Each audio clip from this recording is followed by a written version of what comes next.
Un resto italien, Up One.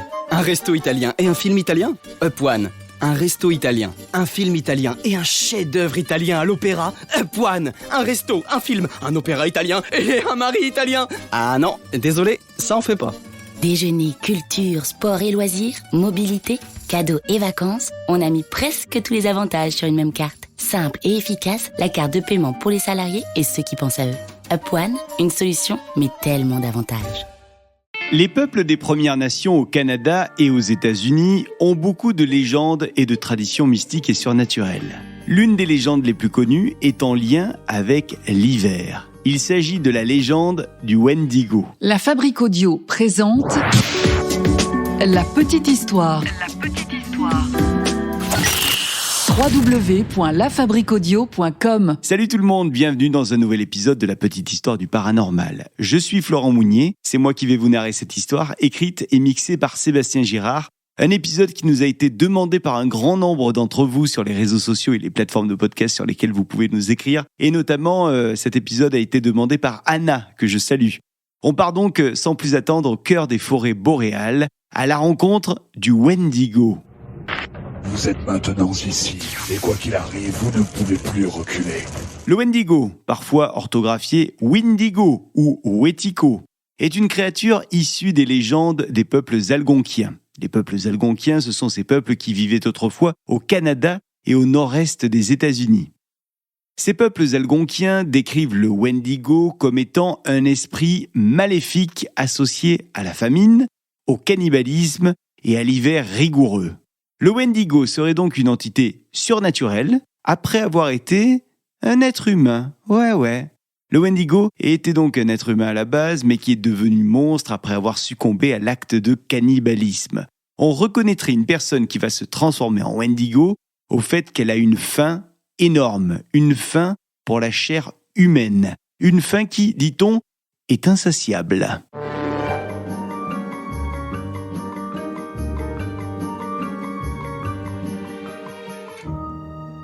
Alors dans l'imaginaire collectif, le Wendigo est associé à l'hiver, aux tempêtes de neige et à la désolation des forêts nord-américaines.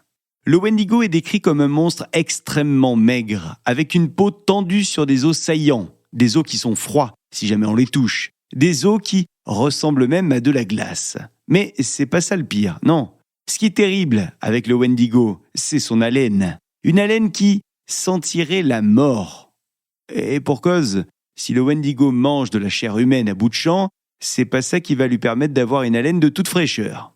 Alors toujours selon l'encyclopédie canadienne, les Wendigos peuvent posséder des pouvoirs magiques. Ils auraient notamment la capacité de contrôler les conditions météorologiques et de provoquer des tempêtes de neige.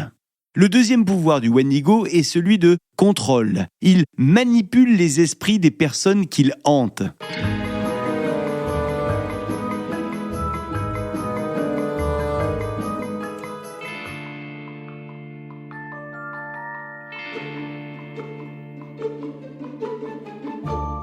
Au-delà de la peur et du mystère, le Wendigo porte également un poids symbolique profond.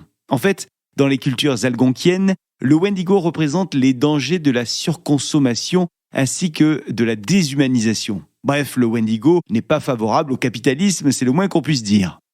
Cette même encyclopédie canadienne nous signale que le mythe du Wendigo a été utilisé pour enseigner des leçons morales sur les dangers de l'avidité. Cette légende sert donc de mise en garde, en fait, contre le comportement immoral. En gros, celui qui fait de mauvaises actions peut, à terme, se transformer en quelque chose de monstrueux. Au fil des années, le Wendigo a quitté les récits traditionnels pour devenir une figure marquante de la culture populaire. On le retrouve désormais dans des films d'horreur et des séries télévisées et puis même des jeux vidéo.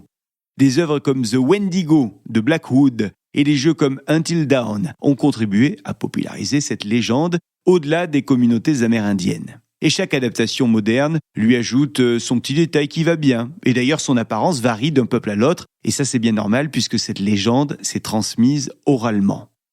Bon, quoi qu'il en soit, le Wendigo restera toujours cette créature du froid qu'on n'a pas franchement envie de croiser à l'orée d'un bois. Voilà pour cette petite histoire sur la légende du Wendigo. J'espère que cette histoire vous a plu. Si c'est le cas, n'hésitez pas à la partager autour de vous. Et en attendant, on se retrouve la semaine prochaine pour un nouvel épisode de La Petite Histoire. Salut. La Fabrique Audio présente La Petite Histoire. Vous souhaitez devenir sponsor de ce podcast ?